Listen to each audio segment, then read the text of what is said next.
नमस्कार मित्रांनो, ठरलं तर मग या मालिकेच्या आजच्या भागामध्ये मधुभाऊ सायलीला म्हणतात, या साऊ बाळा, या मी तुम्हा दोघांचीच वाट बघत होतो. काही त्या चिठ्यांवरून सुगावा लागला का असं ते विचारतात. तेव्हा सायली अर्जुनकडे पाहते आणि मधुभाऊंना विचारते, ट्रेजर हंट बद्दल तुम्हाला सुद्धा माहीत आहे का? मधुभाऊ तेव्हा मधुभाऊ हसतात आणि म्हणतात, अर्थातच, कारण जावई बापू शेवटच कोड इथेच ठेवून गेले होते, मात्र त्याचा उलगडा आता तू करून दाखवणार आहेस. तेव्हा सायली म्हणते, मला समजलंय, तुमच्या हिशोबाच्या वहीत आहे ते. कुठे आहे ब्र?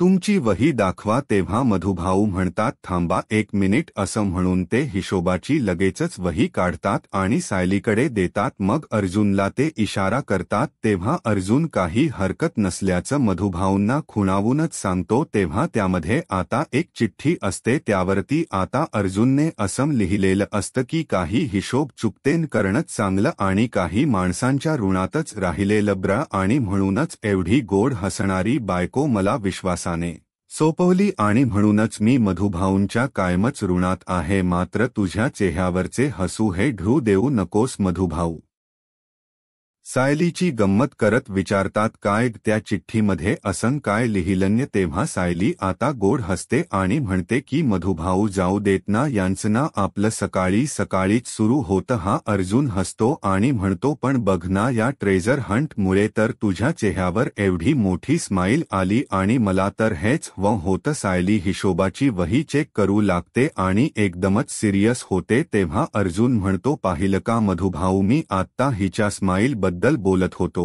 आणि ही झाली लगेचच सिरियस. दुसरीकडे प्रिया अजूनही रूममध्येच असते आणि ती बडबडत असते, घाबरलेली असते, कारण रविराज आणि अर्जुन हे दोघेही मिळून जर एकत्र आले आणि त्या दोघांनी माझा भूतकाळ शोधून काढण्याचा प्रयत्न केला तर खूपच मोठा प्रॉब्लेम होईल.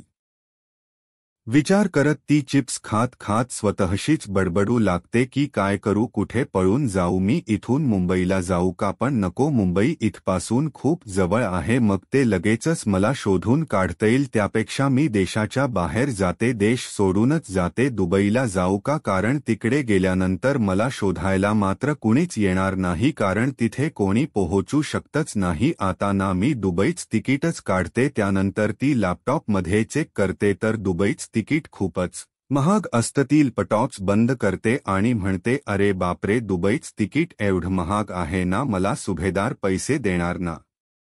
किल्लेदार डायरेक्ट घरातून बाहेर काढता येईल, मग मी करू तरी काय? हा प्रश्न तिला पडतो आणि ती एकदमच गप्प होऊन जाते आणि विचार करते. दुसरीकडे सायली आता डायरीमध्येच पाहत असते, म्हणून मधुभाऊ विचारतात, साऊ बाळा, अगं काय झालं? तेव्हा सायली विचारते, काय हो मधुभाऊ, छोट्या छोट्या गोष्टींचा हिशोब लिहून ठेवण्याची सवय अजून गेली नाहीये ना तुमची? त्यावेळी मधुभाऊ हसतात आणि म्हणतात, बाळा, अगं कशी जाईल ही सवय? अगं 40 वर्षांची जुनी सवय आहे ही. अहो जावय बापू, माझ्याकडे आलेली प्रत्येक नोट, प्रत्येक नाणं मी नोंदवून ठेवत असतो. अगदी 1 रुपयाचा खर्च झाला ना तरीही मी डायरीत लिहून ठेवत असतो. तेव्हा अर्जुन विचार करतो आणि मधुभाऊंना विचारतो, काय हो, तुम्ही प्रत्येक गोष्टीची नोंद करून ठेवताना नोंदवहीमध्ये? याचाच अर्थ विलासने जेव्हा जेव्हा तुम्हाला पैसे ठेवायला दिले होते ती इन्फॉर्मेशन सुद्धा तुम्ही लिहून ठेवली असेल. तेव्हा मधुभाऊ म्हणतात, अर्थातच, कारण मी त्या नोटांचे नंबर आणि कॅश बंडल स्लिप म्हणजे कुठल्या शाखेतून कुठल्या बँकेतून आला आहे याची देखील नोंद करून ठेवून दिलेली आहे. मग अर्जुन हसतो आणि म्हणतो, ग्रेट. तेव्हा सायली म्हणते, एवढ्या या छोट्या गोष्टींची नोंद करून ठेवणारा माणूस पैसे देण्यासाठी नकार कसा देऊ शकतो? आपण कोर्टात हा मुद्दा मांडू शकतो ना? तेव्हा अर्जुन म्हणतो, हो, पण या इन्फॉर्मेशनचा आपल्याला खूप मोठा फायदा होणार आहे. तेव्हा सायली विचारते, कुठला? मग अर्जुन म्हणतो, या नोटांच्या इन्फॉर्मेशनमधून आपण त्यांच्या सोर्सपर्यंत नक्कीच पोहोचू आणि आय एम व्हेरी शुअर ते पैसे ना महिप्तचेच असतील. तेव्हा अर्जुन मधुभाऊंना म्हणतो, मला ती इन्फॉर्मेशन वाचायची आहे. तुम्ही कुठे लिहून ठेवली आहे? या डायरीतच आहे का?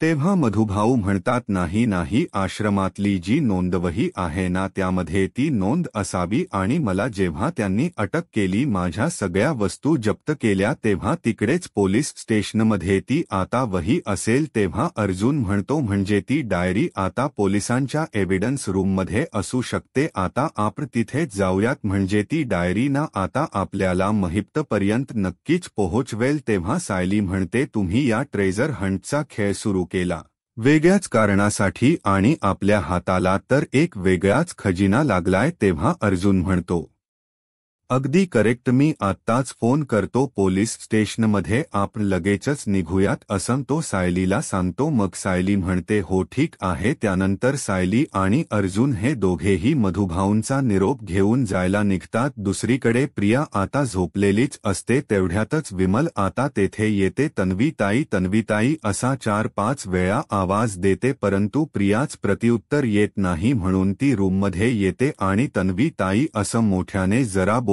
तेव्हा प्रिया खडबडून जागी होते आणि ती घाबरलेली असते. ती म्हणते की प्लीज मला घराबाहेर काढू नका, प्लीज मला घराबाहेर काढू नका, मी काहीही करायला तयार आहे असं म्हणून ती हात जोडते. मग विमल पुन्हा मोठ्यानेच विचारते, अहो तन्वी ताई काय झालं? तेव्हा प्रिया भानावर येत विमलकडे पाहते आणि विचारते, काय काय काम होत इथे? तेव्हा विमल सांगते, अहो पाणी ठेवायला आले होते. मग प्रिया म्हणते, पाणी ठेवायचं आणि गुपचूप निघायचं ना इथे, मला कशाला तू उठवलस असं म्हणून ती विमलचा अपमान करते. विमल तेथे आता चिप्सचे पुढे पाहते आणि विचारते, तुम्हाला भूक लागली आहे का? खायला घेऊन येऊ का? तेव्हा प्रिया आता चुटकी वाजवतच मोठा तोरा दाखवत म्हणते, माझ्या घरात मी काय खायचं, कधी जेवायचं, काय नाही खायचं हे मी ठरवणार, तू निघ ब्र अगोदर इथून. मग विमल बिचारी आल्या पावली पुन्हा माघारी फिरते. दुसरीकडे अर्जुनने इन्स्पेक्टर साहेबांना अगोदरच सांगून ठेवलेलं असतं. अर्जुन आणि सायली दोघेही पोलीस स्टेशनमध्ये येतात. तेथे आल्यानंतर ते इन्स्पेक्टर साहेबांना सगळं काही सांगतात. तेव्हा ते हेल्प करण्यासाठी लगेचच तयार होतात आणि त्या जागेवर घेऊन येत, आश्रमातील सर्व एव्हिडन्स इथेच आहेत, पहा तुम्ही शोधा, कुठे तुम्हाला सापडते का तुमच्या महत्वाचं? मग आता ठीक आहे असं अर्जुन म्हणतो. सायली म्हणते, मधुभाऊंनी सांगितल्याप्रमाणे ती पांढरी नोंदवही इथेच असू शकते, पण इथे तर खूप एव्हिडन्स आहेत, आपल्याला खूप वेळ लागू शकतो शोधायला. अर्जुन म्हणतो, लागू द्यात, पण शोधायचंच. सायली हो असं म्हणते. दोघेही आता लगेचच सगळं काही विसरून कामाला लागतात. ती वही नक्की कुठे आहे याचा शोध घेऊ लागतात. त्यानंतर आता शोधत असताना सायलीच्याच हातात नेमकी ती डायरी लागते. तेव्हा ती म्हणते, अहो ऐका ना, मधुभाऊंनी सांगितल्याप्रमाणे ती पांढरी वाही इथे आहे. तेव्हा अर्जुन आता वाव म्हणून त्याला खूपच आनंद होतो आणि सायलीच कौतुक करत तो तिला सांगतो की इथला ट्रेझर हंट सुद्धा तू जिंकलीस म्हणजे ना? मग सायली हो असं म्हणते आणि हसते. ते दोघेही डायरीमध्ये लगेचच ते हिशोब पाहू लागतात. त्यामुळे आता सायली म्हणते, ते पैचाही शोक माझ्या मधुभाऊंनी लिहून ठेवला यामध्ये. तेव्हा विलासने ठेवलेल्या पैशांचे डिटेल्स असतात ना, ते मधुभाऊंने तेथे लिहून ठेवलेले असतात आणि मग मधुभाऊंनी किती नोटा, किती रुपये हे सगळं त्यामध्ये लिहून ठेवलेलं असतं. त्यानंतर आता महत्वाचा पुरावा तर त्यांना सापडतो. अर्जुन लगेचच मोबाईलमध्ये आपल्या फोटो क्लिक करून ठेवतो. त्यानंतर अर्जुन आता पुढे काहीतरी शोधू लागतो आणि त्याच्या हाती अजून एक खूप महत्वाचा पुरावा लागतो. तेव्हा अर्जुन त्याच्याकडे पाहून हसतो, पण सायलीला लगेच कळत नाही नक्की काय घडलं. त्यानंतर आता ते दोघेही पोलीस स्टेशन बाहेर येतात आणि तिथे आल्यानंतर सायली आता विचारू लागते, अहो सांगा ना, बोला ना, तुम्हाला असं त्या नोटांवरून नक्की काय समजलं? तेव्हा अर्जुन सांगतो, मधुभाऊंनी त्यांचा खर्च अगदी इन डिटेल लिहून ठेवलाय, पण जेव्हा त्यांच्याकडे एखादी कोणी मोठी अमाऊंट ठेवायला दिली असेल ना, म्हणूनच त्यांना खूप टेन्शन आलं असेल आणि म्हणूनच त्यांनी प्रत्येक गोष्ट अगदी इन डिटेल लिहून ठेवली. त्या नोटा ह्या किती होत्या आणि त्या नोटांवरचे नंबर आणि मेन म्हणजे करन्सी कोड सुद्धा. तेव्हा सायली विचारते करन्सी कोड म्हणजे? तेव्हा तो मोबाईलमध्ये आता करन्सी कोड असतो आणि तो सायलीला दाखवतो. सायलीला त्याबद्दल काही समजत नाही आणि ती विचारते पण याबद्दल काय कळणार आहे आपल्याला इन्फॉर्मेशन? तेव्हा अर्जुन म्हणतो स्टार्टिंगचे 4 अक्षर LNBN म्हणजेच लोकनिधी कोऑपरेटिव्ह बँक, PBN म्हणजे पनवेल 01 म्हणजे जानेवारी 2023. तेव्हा सायली आता विचारात पडते आणि पुन्हा अर्जुनला प्रश्न विचारते काय हो यावरून सिद्ध होऊ शकतं का या नोटा तिकडे महिप्तकडूनच आले आहेत? तेव्हा अर्जुन म्हणतो पॉसिबिलिटी तर जास्त आहे पण ही इन्फॉर्मेशन काढणं जरा कठीणच आहे पण ते आपण नक्कीच करूयात चला ब्र. असं म्हणून अर्जुन तिला त्या बकमध्ये घेऊन जातो आणि हळूच सायलीला म्हणतो आपण जे ठरवले ना तेच अगोदर करूयात. तेव्हा सायली म्हणते ठीक आहे. मग पुन्हा हळूच तो म्हणतो तुमच्या ऍक्टिंग आहे ना त्या सगळ्या बाहेर काढा तुम्ही. मग सायली फक्त मान डोलावते. तेव्हा सायली आणि अर्जुन हे दोघेही आता पुढे जातात, एकमेकांना इशारा करतात. अर्जुन आता पुढे जातो आणि तेथे असणाऱ्या एका कर्मचाऱ्याला म्हणतो नमस्कार मला ब्रांच मॅनेजरला भेटायचे. तर तोच ब्रांच मॅनेजर आता अर्जुन समोर उभा असतो आणि तो म्हणतो नमस्कार मीच ब्रांच मॅनेजर आहे माधव करमरकर अशी ओळखतो त्याची. जेव्हा सांगतो ना तेव्हा अर्जुन लगेचच सायलीला इशारा करून ऍक्टिंग सुरू करायला सांगतो. तेव्हा आता सायली हो असं म्हणते.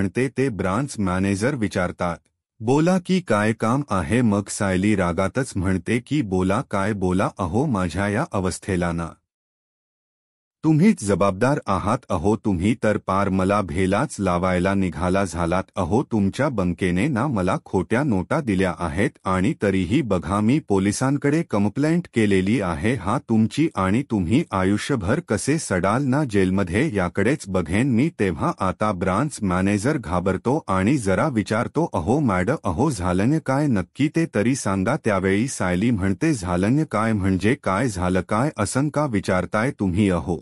विलास नावाच्या एका व्यक्तीने तुमच्या बँकेतून पैसे काढले, त्या नोटा काढल्या आणि आमचा व्यवहार झाला.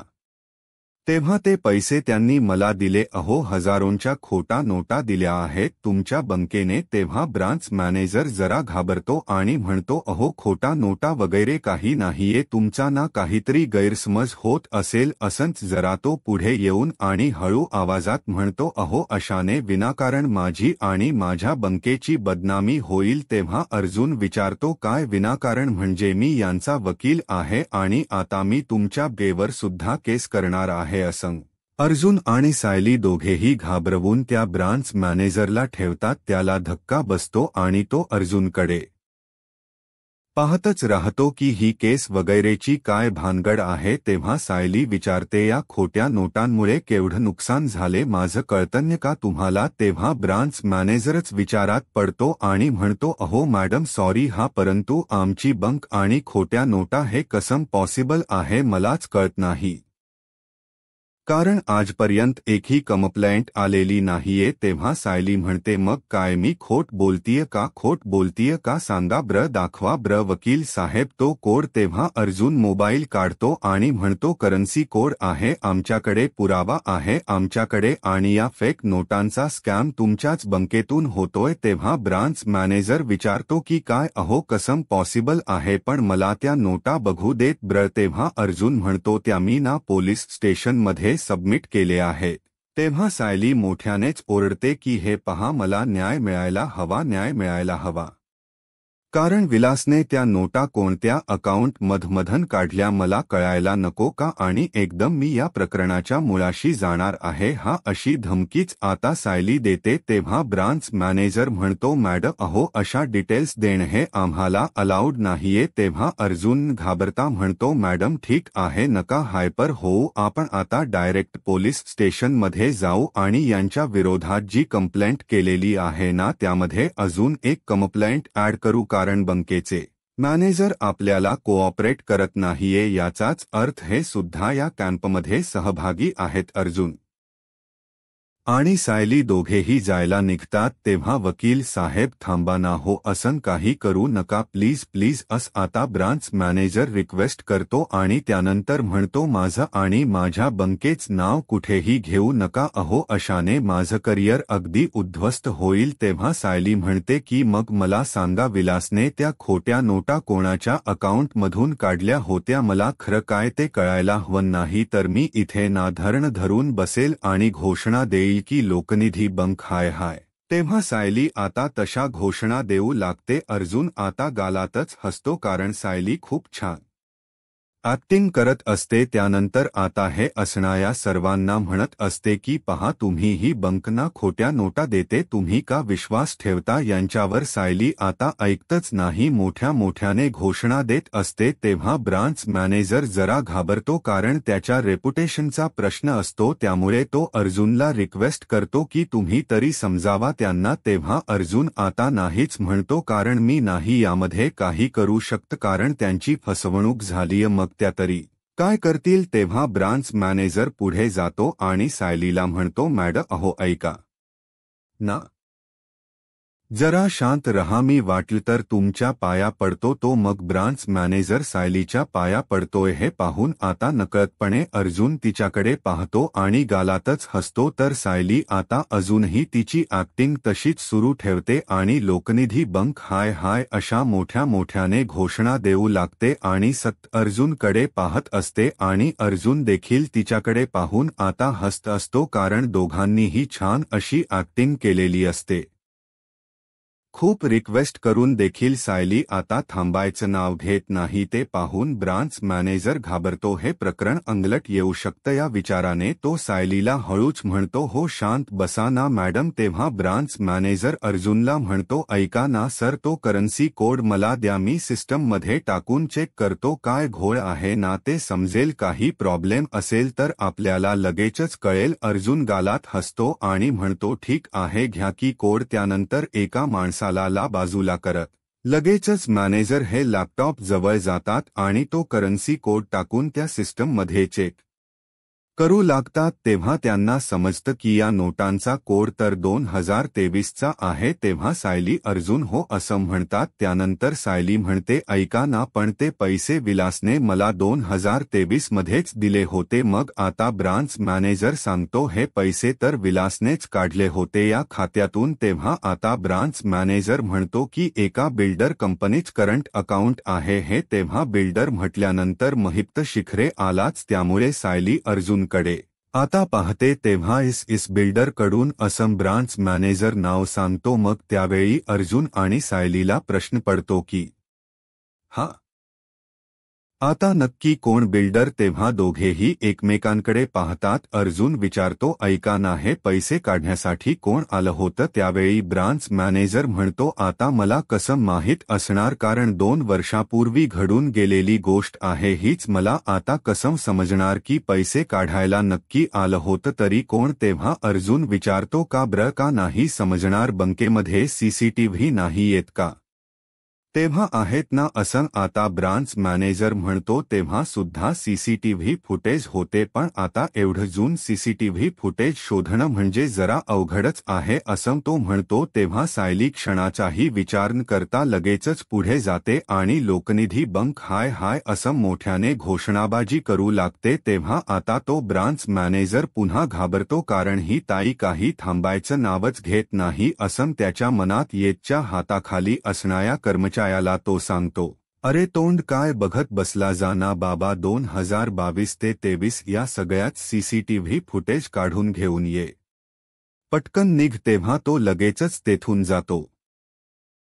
मग ब्रांच मॅनेजर सायलीला म्हणतो मॅडम जरा शांत बसा हो, शांत रहा. पण सायली ऐकतच नाही. तेव्हा अर्जुन स्वतःच पुढाकार घेतो आणि म्हणतो मॅडम थंड घ्या जरा, झालंय आता. मग आता सायलीची ही ऍक्टिंग पाहून अर्जुन देखील तिच्याकडे पाहून गालातच हसतो. दुसरीकडे आता कल्पना ही कसली तरी चिठ्ठी बनवत असते. तेव्हा पूर्णा आजी म्हणतात बघू बरबला तू काय काय लिहिलं आहे त्यामध्ये. तेवढ्यातच आता प्रिया तेथे येते. तीच लक्षच त्या दोघींकडे नसतं. तिच्या मनात फक्त आणि फक्त अर्जुनचा विषय असतो. ती विचार करते की अर्जुनने कोर्टामध्ये जे काही पुरावे सादर केले एवढ्यावरच तो थांबणार नाहीये, पण तो अजूनही पुरावे हे शोधणार म्हणजे शोधणारच. आणि दामिनी जर काही अर्जुन समोर करूही शकली तर कसं होणार या विचाराने प्रिया घाबरते. त्यानंतर कल्पना विचारते, काय हो पूर्णाई, दुपारची गोळी घेतली का तुम्ही? तेव्हा पूर्णा आजी म्हणतात, नाही अजून घेतली, माझ्या लक्षातच राहिलं नाही. तेव्हा कल्पना म्हणते, कसं राहणार लक्षात, तुम्ही ना असंच करता नेहमी पूर्णाई. असं म्हणून कल्पना प्रियाला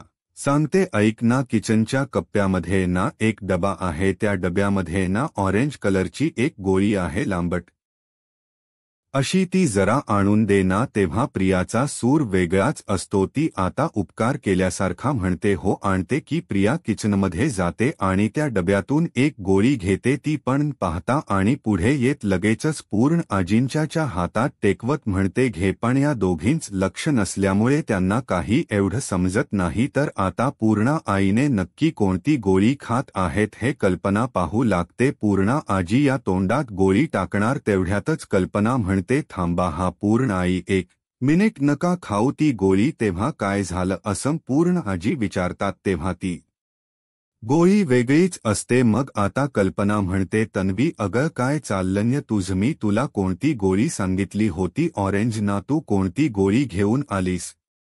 अगं ही गोळी ना पूर्णाईने सकाळीच घेतली आहे, मग तू ती त्यांना परत का देतेस? तेव्हा चुकीची आहे का? आणते दुसरी, असं म्हणून ती तो डबाच घेऊन येते. पूर्णा आजींसमोर टेकवत म्हणते की हा डब्बास घेऊन आलीये, आता कुठली असेल ना गोळी ती घेऊ शकताय तुम्ही. तेव्हा कल्पना आता प्रियाकडे पाहते आणि म्हणते, तन्वी अगं तू किती सहजपणे बोलतीय हे, कारण ही गोळी आहे ना तो हेवी डोस आहे, तुला कळतं की नाही? ती जर का पूर्ण आईने पुन्हा घेतली असती तर आपल्याला किती महागात पडलं असतं. तेव्हा प्रिया अगदी कॅज्युअली बोलते, अहो पण पुन्हा घेतली नाही ना ती गोळी, तुला वेळेत लक्षात आलं मग ठीक आहे ना. तेव्हा प्रियाचा बदललेला सूर पाहून आता पूर्णा आजी आणि कल्पना दोघीही अगदी शॉक्ड होतात.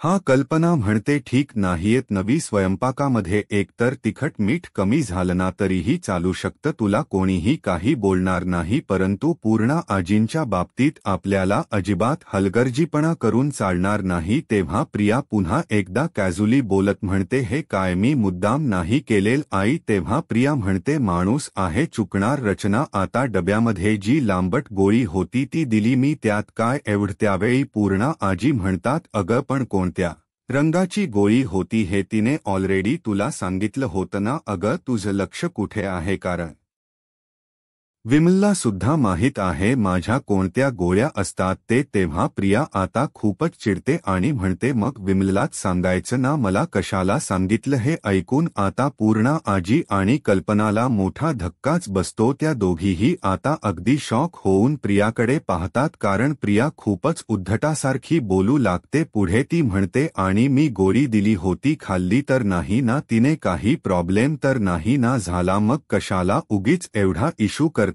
प्लीज? असं म्हणून ती लगेचच तेथ होऊन जाते. कल्पना विचारते, ही मुलगी अशी मध्येच का वागतीय? मला चुकीची गोळी दिली ही गोष्ट तिला साधी वाटते का? आणि त्यासाठी ती तुम्हाला सॉरी सुद्धा म्हणाली नाही? तेव्हा पूर्णा आजी म्हणतात, ती चुकली असं तिला वाटतच नाही, ती कोणत्या तरी वेगळ्याच विचारात होती, तिला कसला प्रॉब्लेम तर झाला नाही. तेव्हा कल्पना म्हणते, बघू आपण ते काय झाले, पण तुम्ही अगोदर दुपारची गोळी घ्या. पूर्ण आई इकडे अर्जुन सायली अजूनही त्याच बंकेमध्ये असतात, तेव्हा त्यांच्यासाठी आता चहा कॉफी सुद्धा येते. मग ब्रांच मॅनेजर म्हणतात, सर प्लीज घ्या ना. त्यावेळी आता एक कर्मचारी तेथे येतो जो सीसीटीव्ही फुटेज काढण्यासाठी गेलेला असतो ना तो. मग आता तो येत ब्रांच मॅनेजरला सांगतो, सर हे पहा, हा व्यवहार नक्की कधी झालाय ना हे माहीत नाही, परंतु या अकाउंटमधून पैसे काढण्यासाठी नेहमी एक माणूस डेली यायचा हे मात्र यामध्ये दिसतंय. अर्जुनला आता सीसीटीव्ही फुटेज दाखवत ब्रांच मॅनेजर विचारतो, ओळखते का? बघा अर्जुनला तिथे एक महिप्तचा माणूस दिसतो जो पैसे काढण्यासाठी त्या गेममध्येच येत असतो. अर्जुन पॉज करायला सांगून झूम करायला सांगतो, त्यावेळी तो फोटो आता झूम